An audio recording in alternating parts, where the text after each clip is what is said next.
You walk around this building and everyone is so supportive and so excited about what is happening with the Fever. And you look down the hall with the Pacers organization. Something massive is happening in Indiana, and if you're a Caitlin Clark fan, you need to hear this right now, because the Indiana Fever front office just made moves that nobody saw coming, and the ripple effects across the entire WNBA are going to be felt for years. This isn't speculation. This isn't a rumor floating around on some obscure basketball forum. This is confirmed, official, and it changes everything about what the Fever are building around the most electrifying player the sport has ever seen. The question everybody is asking right now is simple. Who exactly is coming to Indiana, and what does this mean for Caitlin Clark's shot at a championship? Buckle up, because the answer is more exciting than most people expected. And the story behind how this all came together is even more fascinating than the signings themselves. To understand why these moves matter so much, you have to understand where the Indiana Fever were just a couple of years ago. This was a franchise in genuine crisis. Not the kind of crisis that gets fixed with a single draft pick or a minor roster adjustment. This was a bottom-of-the-league, empty arena, nobody is watching kind of crisis that had persisted long enough to become the new normal. Attendance was embarrassing. Media coverage was essentially non-existent outside of local Indianapolis outlets. The front office was making decisions that felt reactive and short-sighted, plugging holes without any coherent vision of what they were trying to build. Sponsors were not exactly lining up. The national narrative around the Fever was one of irrelevance, a franchise that had once been one of the WNBA's crown jewels, a team that had produced legends and won championships, reduced to an afterthought in the broader conversation about the sport. That was the reality before Caitlin Clark arrived. And then everything changed so fast, it was genuinely disorienting to watch. Clark's arrival in Indiana didn't just change the Fever's fortunes gradually. It detonated like a bomb in the middle of the entire WNBA's economic reality. Season ticket sales exploded before she had played a single professional minute. Every road game the Fever played turned into a home game for Clark, with opposing arenas packed with fans in her number 22 jersey who had never been to a WNBA game before and who might never have gone without her presence on the court. Television ratings for Fever games were shattering records that people didn't even know existed. National sponsors came calling with serious money. The merchandise numbers were historic. And through all of it, Clark herself was playing basketball that validated every bit of the hype, dropping highlight reel passes and impossible deep threes, and distributing the ball with a court vision that made veteran analysts shake their heads in disbelief. The Fever were no longer an afterthought. They were the most watched team in the league. But general manager Lynn Dunn and the front office knew something that the casual observer might have missed while watching Clark light up scoreboards. Being the most watched team is great. Being the most watched team with a real chance to win a championship is something else entirely. And bridging that gap required a very specific kind of action. That's where these free agency moves come in, and why the confirmation from the Fever's front office landed with the weight that it did. Building around a generational talent is not simply a matter of surrounding her with the most famous names available. It requires surgical precision. It requires identifying the specific gaps in the roster that are preventing the team from competing at the highest level, and then finding the exact pieces that fill those gaps in a way that complements rather than complicates what the star player does best. Clark is a point guard who creates for others as naturally as she scores for herself. She needs shooters who can punish defenses for collapsing on her drives. She needs big physical presences who can protect the rim and free her from having to navigate traffic on both ends. She needs experienced veteran leaders who have been in playoff situations and who know how to keep a young team steady when the games get tight and the pressure becomes suffocating. And that is precisely what the Fever front office went out and got. The first major signing sends an immediate and unmistakable message to the rest of the league about the direction this franchise is moving. Bringing in a player of this caliber and experience at this stage of Indiana's rebuild is not a move you make unless you believe the window is open right now. This is not a developmental project. This is not adding a veteran presence to help the young players grow over 2 or 3 seasons. This is a win-now statement. An explicit declaration from the front office that the organizational patience for a gradual rebuild has expired, and that the Fever are coming for a championship with Caitlin Clark at the center of everything. The free agent in question brings a combination of shooting range, playoff experience, and professional credibility that fills one of the most critical voids on Indiana's roster. She has been in big moments before. She has hit big shots before. And she understands, in a way that only players with serious postseason experience can truly understand, what it takes to perform when the margins are razor thin and the entire season is on the line. Putting that kind of player next to Clark is not just about basketball. It's about giving Clark a partner who has already proven she can handle the weight of high-stakes competition. Yet what makes this signing particularly interesting is the way it affects defensive schemes around Clark. One of the primary strategies opposing coaches had been deploying against Indiana was to load up on Clark with extra defenders and dare the players around her to beat them from the outside. The logic was straightforward. Clark will get her points regardless, but if her teammates can't make defenses pay for collapsing on her, then Indiana's offense stalls and the team becomes predictable and manageable despite having the league's most talented individual player. That equation changes dramatically when you put a proven credentialed shooter on the floor alongside her. Suddenly, the decision facing opposing defensive coordinators becomes impossible. Shade toward Clark and leave the shooter open. And you're going to watch the ball swing to a player who has been knocking down those exact looks for years at the professional level. Guard the shooter straight up and give Clark the room she needs to operate, and you're going to watch her dismantle your defense from 30 feet out before the play even develops. There is no comfortable answer. There is no defensive coverage that makes the Fever easy to guard now. And that is exactly the problem that the front office set out to create. But the front office didn't stop there. The second major confirmation, the one that really sent the basketball world into a frenzy of reaction and analysis, addresses a completely different dimension of what the Fever needed to become a genuine title contender. If the first signing was about spacing and shooting, on this one is about physicality and interior presence, about changing the way the Fever look on both ends of the floor in a way that makes them fundamentally harder to play against.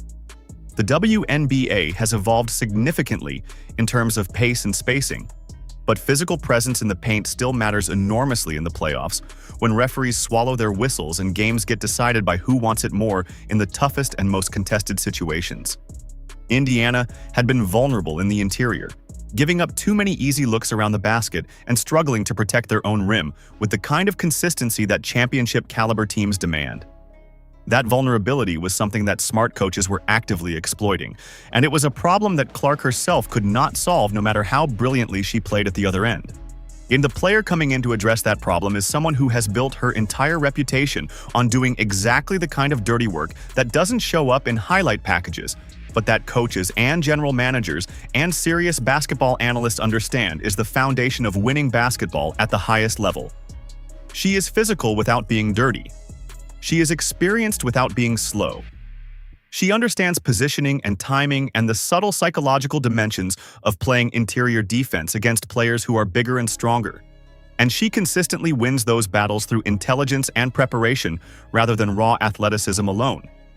Pairing her with Clark creates a dynamic that opposing coaches are going to find deeply uncomfortable to prepare for, because the Fever are now forcing you to make difficult decisions at multiple levels of the floor simultaneously. You cannot focus your defensive attention in one area. You cannot build a scheme around taking away one thing. You have to defend everything now, and at some point in a close game, something is going to break open. The reaction from around the league to the Fever's confirmed moves has been exactly what you would expect when a franchise signals clearly and credibly that it is done being a supporting character in someone else's story. Other front offices are paying attention. Other coaches are updating their scouting reports and their defensive game plans. Players around the league who have watched Clark single-handedly transform the Fever's cultural footprint and commercial value are now watching to see whether the organization is going to build around her in a way that gives her a real shot at winning, or whether they are going to let her talent carry a roster that isn't quite good enough and watch her grow frustrated as the years pass and the opportunities accumulate without a ring to show for them. These signings answer that question loudly and directly. The front office is not asking Clark to carry an incomplete team. They are building something around her that is genuinely capable of competing for the highest prize available. There is another dimension to these moves that deserves attention, and that is not getting enough conversation in the mainstream basketball media. The Fever's front office is not operating in isolation. They are making decisions in full awareness of the commercial reality that Clark has created around this franchise, and in full awareness of what those decisions communicate to the rest of the sports world about the WNBA's seriousness as a professional basketball enterprise. Every time a franchise of this league makes a bold, intelligent, forward-thinking roster decision built around a transcendent talent, it reinforces the narrative that the WNBA is a real professional sports league that should be taken seriously by the athletes, the sponsors, the broadcasters, and the fans that it is trying to attract and retain. Every time a franchise makes a timid or short-sighted decision that lets a generational talent twist in the wind with an inadequate supporting cast, it reinforces exactly the opposite narrative. The Fever's front office, whatever else you might say about the decisions they've made over the years, clearly understands which narrative they want to be part of. And these signings are their most emphatic statement yet on the subject. The chemistry question is one that every analyst and every fan is going to be wrestling with as training camp approaches and the new-look Fever take shape. Adding talented players to a roster doesn't automatically produce a functional team. The history of professional sports is littered with examples of talented collections of individuals who never figured out how to operate as a cohesive unit, who let personality conflicts or role confusion or the invisible but enormously consequential dynamics of locker room culture undermine everything they had on paper. The Fever are going to have to navigate those dynamics carefully, and Clark herself is going to play a crucial role in that process, not just as the team's best player, but as the person around whom the team's identity is built. Her personality, her communication style, her ability to make the players around her feel valued and included. All of that is going to matter as much as her shooting and passing when it comes to determining whether these additions produce the results the front office is counting on. Everything the observers have seen from Clark so far suggests she is more than capable of handling that responsibility. She is an elite facilitator on the court, someone who genuinely seems to derive satisfaction from creating opportunities for her teammates rather than treating them as props in a one-woman show. Yet that instinct doesn't just make her a better basketball player.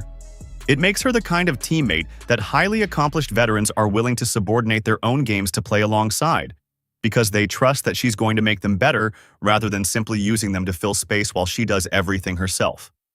The free agents who are coming to Indiana know what they're signing up for. They have watched Clark play. They have seen how she operates, and the decision to join the Fever rather than explore other opportunities is itself a statement of confidence in Clark's ability to lead a team that is trying to win at the highest level. Players of this caliber have options. They chose Indiana. That means something. There is a broader story here about momentum, about what happens when a franchise that has been dormant for years starts making smart decisions and attracting real talent and building real organizational credibility. Momentum in professional sports is not a metaphor. It is a tangible, measurable phenomenon that affects recruiting, affects player development, affects fan engagement, affects the way media covers the team, and ultimately affects the results on the court. The Fever have momentum right now on a scale that would have seemed surreal 2 years ago. And momentum compounds. It attracts more momentum. The fact that proven, experienced, talented players are choosing to come to Indiana right now makes it more likely that the next proven, experienced, our talented player who hits free agency will look at what the Fever are building and think seriously about whether she wants to be part of it. The organizational credibility that these signings generate creates the conditions for the next round of signings to be even more impactful. The league is watching. The other franchises are watching. The coaches and scouts and front office executives who have been doing this for decades are watching. And what they're seeing in Indiana right now is a blueprint for how to leverage a transcendent talent into organizational excellence in the modern WNBA. You don't just hand a great player a contract and hope that things work out. You build systematically. You identify the specific needs that the team has to address.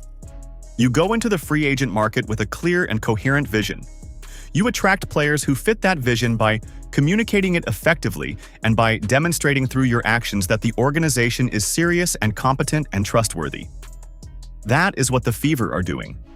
That is what these confirmed signings represent. And if it works the way the front office believes it will, the rest of the league is going to spend a very long time trying to figure out how to slow it down. The timing of all of this matters enormously, and it would be a mistake to overlook it. Clark is in the early stages of what every reasonable analyst projects to be a long and extraordinary professional career. She is not a player who needs to rush. She is not a player who needs to compromise. She can afford to be part of a building process that takes the time to get things right because the prime years of her career stretch out ahead of her over a horizon that is longer than most players in the sport will ever enjoy. But building the right team around her now, at this stage, rather than waiting another year or two and risking the erosion of momentum and organizational credibility that delay creates, is the aggressive and intelligent approach. It tells Clark something important about how the organization values her. It tells the rest of the league something important about the Fever's intentions. And it tells the fans something important about whether the extraordinary thing they are witnessing with Clark has a real chance of producing the championship moments that would make it truly historic.